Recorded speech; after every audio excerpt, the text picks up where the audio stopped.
The resume came through HR on a Wednesday afternoon in March. I want to tell you about the specific, almost absurd ordinariness of how I first saw his name again, after 3 years, because the ordinariness is the point.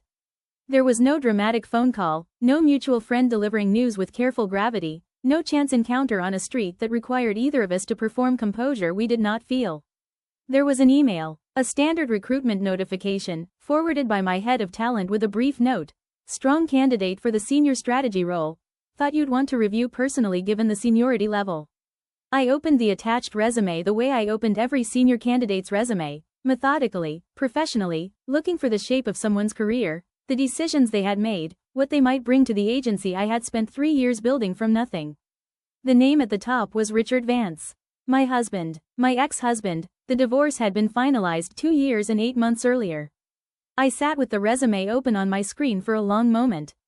I read it properly. I want to be honest about that, because there is a version of this story where I might have closed the document immediately, declined to engage, let HR proceed without my involvement and quietly arranged for the application to be set aside through some plausible administrative reason.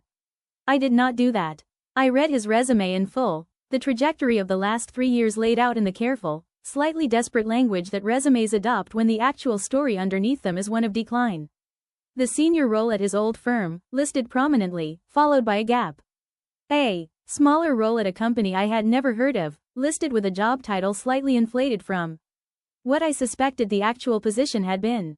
Another gap. Freelance consulting, the resume euphemism for unemployment dressed in business language. He was applying for a senior strategy position at Linden Creative. My company. The company built from the exact thing he had once told me, gently but completely, that I needed to set aside if our marriage was going to work the way it needed to work. I picked up my phone and called my head of talent. Schedule him, I said. I'll take the interview myself. This is the story of what happened in that interview. And everything that came before it. I want to tell you about who I was before I married Richard, because the woman in that office on the Wednesday in March did not appear from nothing. She was rebuilt, carefully and deliberately, from a version of herself that had existed once, briefly, before she said it. Aside, I trained as a graphic designer.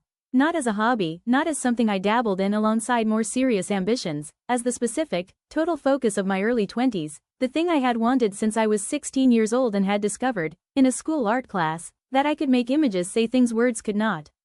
I had a small studio by the time I was 26. 3 clients, modest but growing, the kind of beginning that takes years to become something larger but that contains, even in its smallness, the unmistakable shape of a real career. I met Richard at 27, at an industry crossover event. He was in corporate strategy, I was in design, and the event existed specifically to connect people in adjacent fields who might find unexpected synergies. We found an unexpected synergy. Just not the professional kind. Richard was 31, ambitious in the specific visible way that some men carry ambition like a fragrance, present in every room they enter.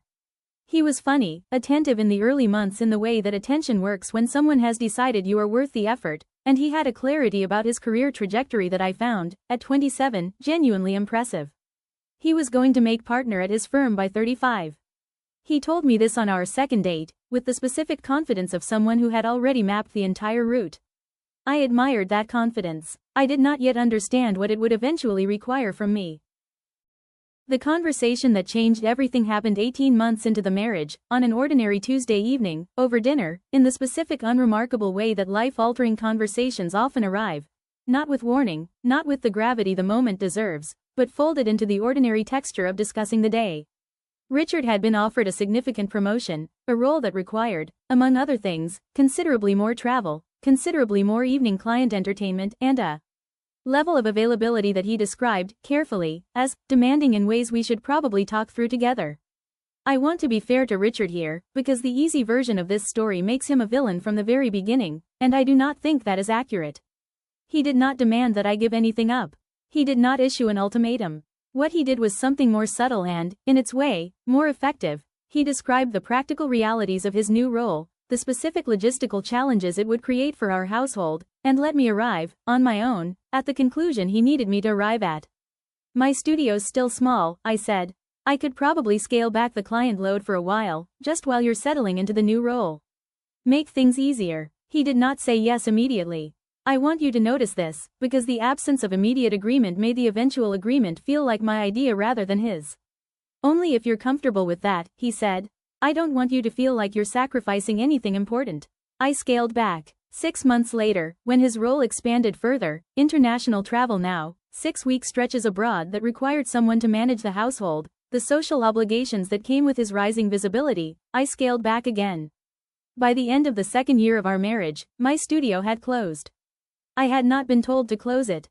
I want to be precise about that distinction because the precision matters. I had simply, gradually, found myself unable to sustain it alongside everything else, and Richard had never once, in any of those gradual conversations, suggested that there was another way. He had never offered to scale back his own ambitions instead. It had never, in any of our careful conversations, occurred to either of us that this was even an option worth discussing. I want to compress the next 4 years, because they followed a pattern that does not require extensive individual description to be understood. Richard's career advanced. My role in our shared life became, increasingly, the role of support, managing his calendar, his correspondence with important clients' spouses, the specific invisible labor that makes a successful man's life appear effortlessly successful. I was good at it. I want to be honest about that too, because there is a version of telling this story where I describe those years purely as loss, and that would not be accurate either. I found, in the management of Richard's career and our household, a kind of competence I had not previously known I possessed. I organized things well. I anticipated problems before they arose. I was, in the specific vocabulary that exists for women in my position, an excellent partner. I told myself this was its own kind of work. Its own kind of value. I believed this, mostly, for most of those 4 years. What I did not examine, what I allowed myself not to examine, because examining it would have required confronting something I was not ready to confront, was the specific cost of setting aside, year after year, the thing that had once made me feel most like myself. I picked up a sketchbook occasionally. Late at night, after Richard had gone to bed, I would sometimes sit at the kitchen table and draw, not for clients, not for anything, just for the specific quiet satisfaction of making an image say something words could not. I never told Richard about these late-night sketches. I am not entirely sure why. I think, looking back, that some part of me understood that showing him would invite a conversation about whether I should pick design back up properly, and some larger part of me was afraid of what my own answer to that question might reveal about how much I had actually given up. It was easier to sketch in silence. It was easier, for 4 years, to be easier. Tasha joined Richard's firm in the 5th year of our marriage, as his executive assistant, 26 years old, sharp, capable, the kind of young professional that senior executives often hire and then, gradually, depend on for things that extend beyond the official job description. I met her twice, briefly, at firm events. She was perfectly pleasant on both occasions, warm in the specific professional way that people are warm when they are good at their jobs and understand that warmth toward a senior executive's spouse is, in its own way, part of the job. I did not suspect anything for a long time. I want to be honest about that, because there is a version of this story where the betrayed wife is depicted as having some intuition she ignored, some early warning sign she failed to heed. I do not think that is accurate to my experience. Richard was, by every visible measure, attentive and present in our marriage. I had no reason to look for signs because I was not seeing any. What I was seeing, increasingly, was a husband who worked later, who traveled more, who described Tasha's competence with a specific frequency and warmth that I noted, eventually, but did not initially interpret as significant. He told me, 18 months after she joined the firm, that he was leaving. Not dramatically, not at a kitchen table with raised voices.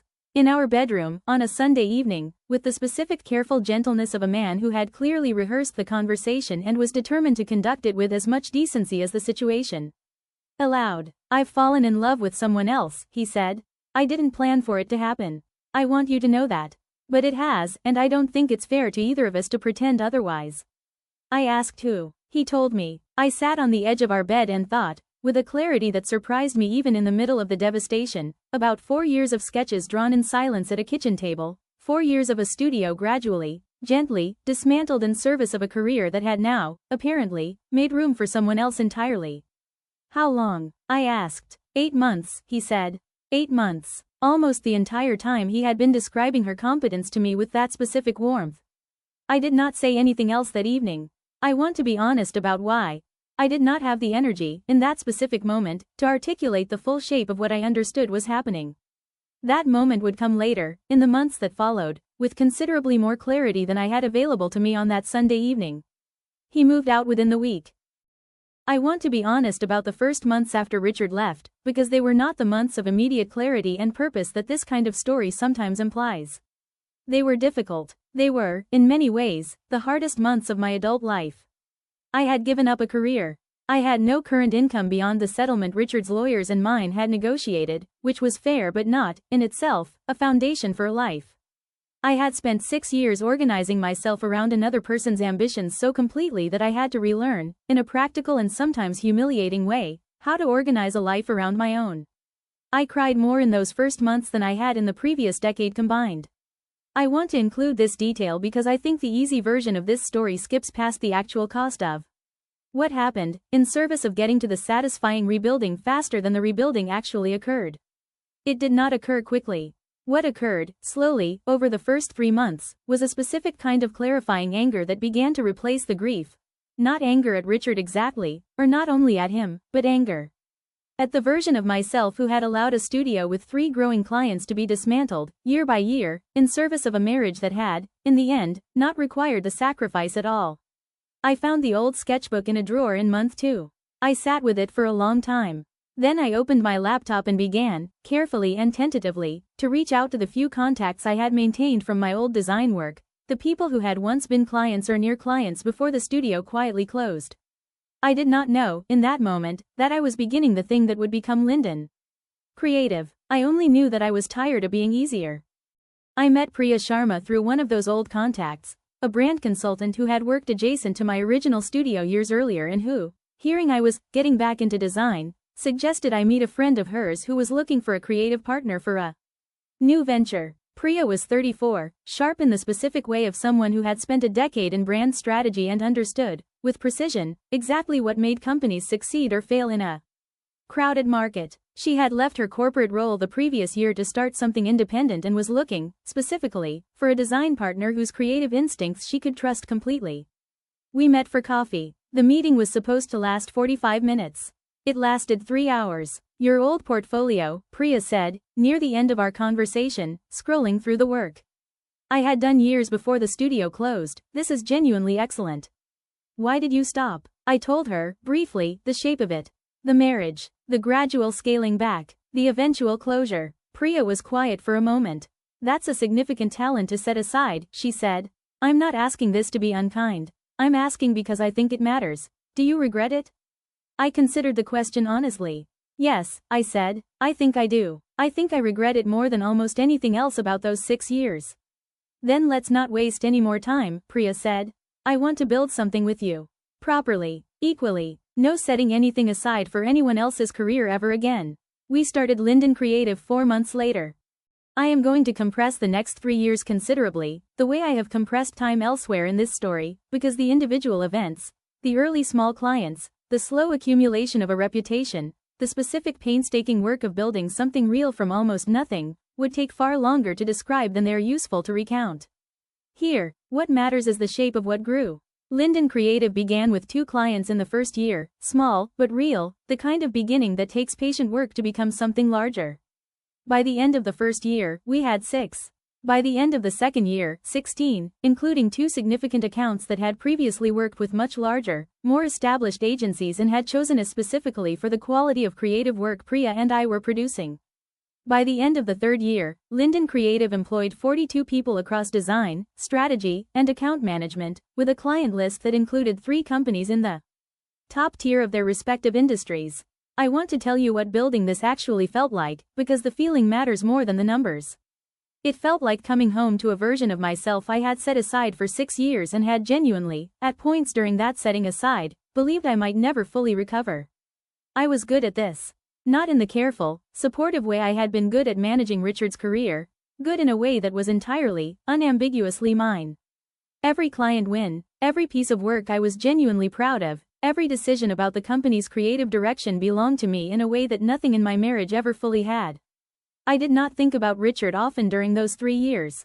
I want to be honest about that, because it would be easy to suggest that the building of Linden Creative was somehow a response to him, a deliberate act of proving something to a man who had left. It was not, primarily, about him at all. It was about me, finally, refusing to be easier. I learned about Richard's decline the way most people learn things about ex-partners in a shared professional world, through the specific quiet network of mutual acquaintances who mention things in passing, not maliciously, just in the ordinary course of conversation. His relationship with Tasha had ended within 18 months of his leaving me. I do not know all the details, I did not seek them out, and the details that reached me came secondhand, filtered through people who had their own incomplete understanding of what had happened. What I understood was that the relationship had been, in its way, exactly as built on a specific kind of performance as Richard's previous relationship, mine. Except this time the performance had not been sustainable once the novelty wore off. His career had also, separately and more significantly, begun to decline. The specific mechanics of it were complicated, a restructuring at his firm, a series of decisions that had not landed as well as he had anticipated, the gradual erosion of the senior position he had built his entire identity around. By the time I heard the fuller picture, 2 years after our divorce, Richard had left his original firm under circumstances that were described to me, secondhand, as not entirely voluntary. I felt something hearing this, I want to be honest. Not satisfaction, exactly, or not only satisfaction. Something more complicated, a recognition, perhaps, of the specific symmetry of it. A man who had asked a woman to set aside her own ambitions in service of his, watching his own ambitions collapse without anyone available to absorb the impact, because he had spent years making sure the person who might have absorbed it was no longer present in his life. I did not seek out further updates after that. I had, by then, a company to run. I want to describe the decision to take Richard's interview myself, because the decision was not made impulsively, despite how quickly I made the call to my head of talent. I had 3 years of evidence, by that point, of exactly who I had become. Linden Creative was not a project I had built to prove something to Richard. I want to be clear about that, because I think it matters for understanding what came next. It was simply mine, built on its own terms, for its own reasons. But when his resume appeared on my screen, I understood immediately that there was a version of this situation I could not pass up, not from cruelty, exactly, though I will not pretend cruelty was entirely absent from the calculation. From something closer to a specific, clarifying curiosity. I wanted to see him. Not as Eve, his ex-wife, in some emotionally charged confrontation outside the careful structure of professional conduct. As the person interviewing him for a role at the company that had, in some real sense, grown out of the exact thing he had once asked me to set aside. I wanted to conduct the interview properly. Professionally. Completely. I wanted him to experience, in full, the specific structure of being assessed, the questions, the careful evaluation, the entire apparatus of professional scrutiny that he had once moved through the world largely exempt from, by virtue of his own seniority and confidence. I wanted him to sit in that chair and not know, for as long as possible, exactly what he was sitting across from. I told my head of talent I would handle the interview personally, citing the seniority of the role. This was not unusual. I conducted final interviews for all senior positions, a practice everyone at Linden Creative understood and expected. Richard would have no reason to suspect anything unusual. He would simply think he was meeting the agency's CEO. He would not yet understand who the CEO was. The interview was scheduled for 2 o'clock on a Tuesday afternoon, in the conference room on the 14th floor, glass walls, a view of the city that I had chosen specifically for this room because I had wanted, when we built out the office, a space that made people feel the appropriate scale of what we had built. I arrived early. I want to describe what I did with those 15 minutes before he walked in, because the specific calm of that waiting period mattered to me, mattered to how I wanted the rest of the afternoon to unfold. I reviewed his resume once more. I reviewed the standard interview questions I would ask any candidate at his level, because I wanted the interview to be, in every visible respect, exactly what it would have been for anyone else. I did not prepare anything theatrical. I want to be clear about that. I was not planning a dramatic unveiling, a carefully staged reveal designed for maximum emotional impact. I was planning, simply, to conduct a thorough, professional interview, and to let whatever happened at the end of it happen on its own terms. At 1:58, my assistant knocked and told me the candidate had arrived. "Send him in," I said. The door opened. Richard walked in a suit slightly less expensive than the ones I remembered from our marriage, carrying himself with the specific careful confidence of a man trying very hard to project a level of success that the last 3 years had not, in fact, supported.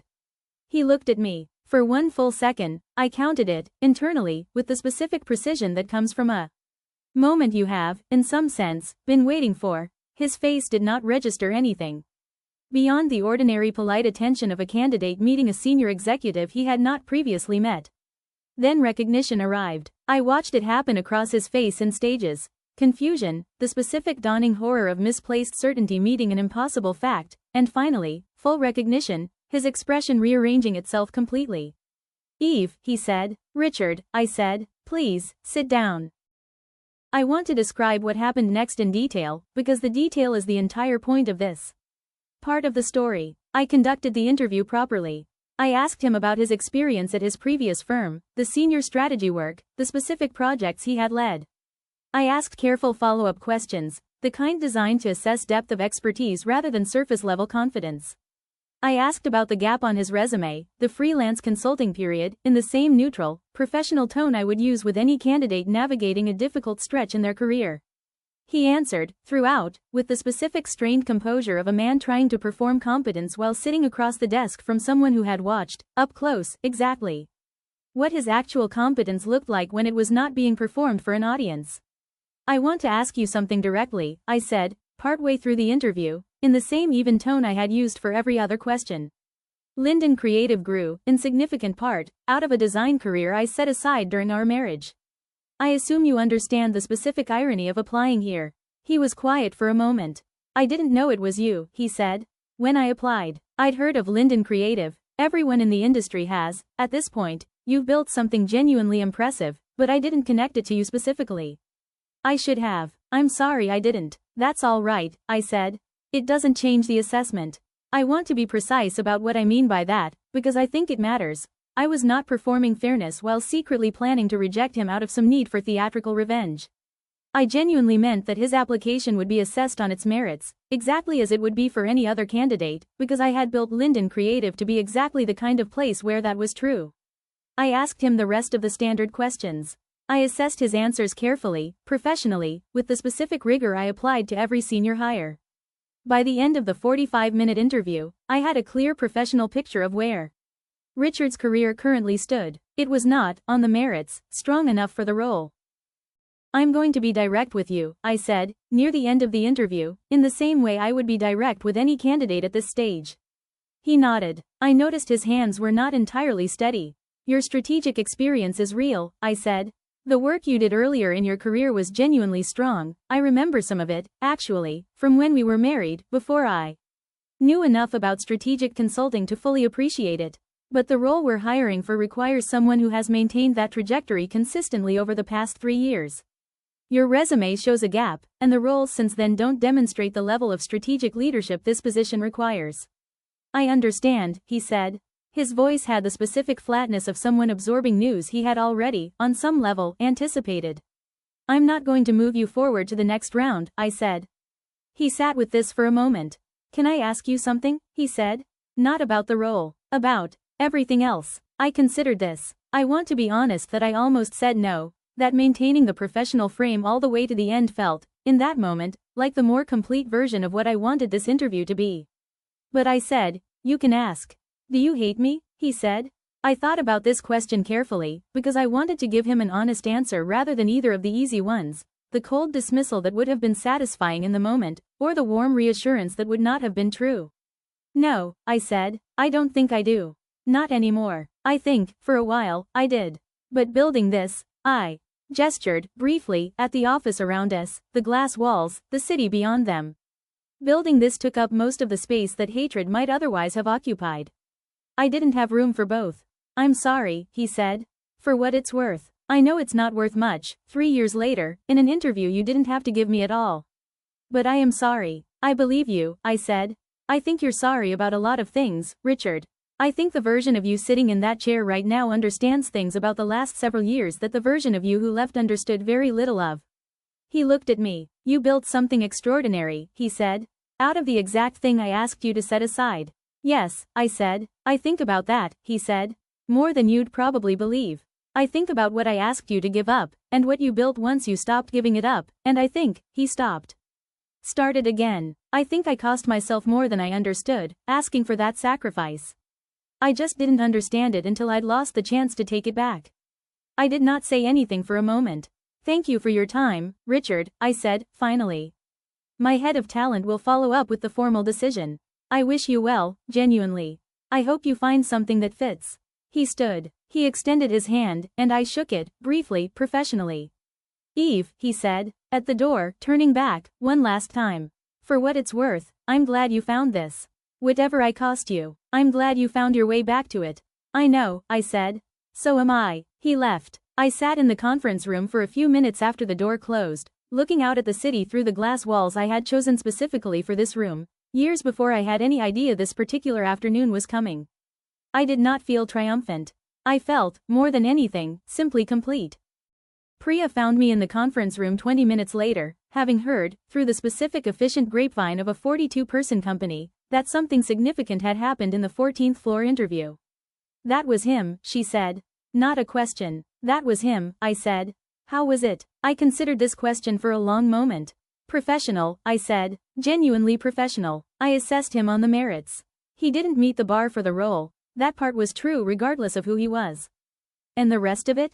Priya said. The personal part? He asked if I hated him, I said. I told him no. Do you? No, I said. I really don't. I think I used to. I think building this. I gestured at the office, the same gesture I had made for Richard 20 minutes earlier. I think building this is what replaced it. Priya sat down across from me. You know what I think is the most remarkable part of this whole thing? She said. What? You didn't need this, she said. You didn't need him to walk in here and see what you'd built. You didn't need the interview, or the reveal, or any of it, for your own sense of who you are. Linden Creative was already real before he ever applied. This was just, she considered her words. This was just the universe handing you a moment you didn't need but got to have anyway. I thought about this. Yes, I said, that's exactly right. It has been 6 months since Richard's interview. I do not know what happened to him after he left Linden Creative that Tuesday afternoon. I have not sought out updates, and none have reached me through the usual channels, perhaps because there was nothing significant enough to report, or perhaps because the people who once relayed information about Richard's decline have simply, in the ordinary way of these things, moved on to other subjects. I think about that Tuesday occasionally, not often, and not with any particular charge when I do. It exists in my memory now the way significant but resolved things exist, clearly remembered, fully processed, no longer requiring active attention.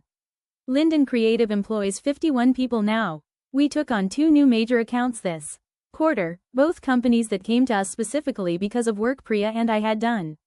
For a competitor in their industry, the kind of reputation that takes years to build and that, once built, generates its own momentum. I sketch most evenings now. Not in secret, not at a kitchen table after someone else has gone to bed, in my own studio, in the apartment I chose entirely for myself, with good light and high ceilings and not a single decision made in deference to anyone else's preferences. I am dating someone, cautiously, 6 months in, a structural engineer named David who asked, on our 3rd date, what I had given up to build Linden Creative, and listened, with the specific full attention I had once learned to recognize as rare, to the entire answer. That's a remarkable thing to have rebuilt, he said, when I finished. It is, I said. I'm glad I did it on my own first. Before anyone else got to be part of it. He understood what I meant by that, I think, without needing it explained further.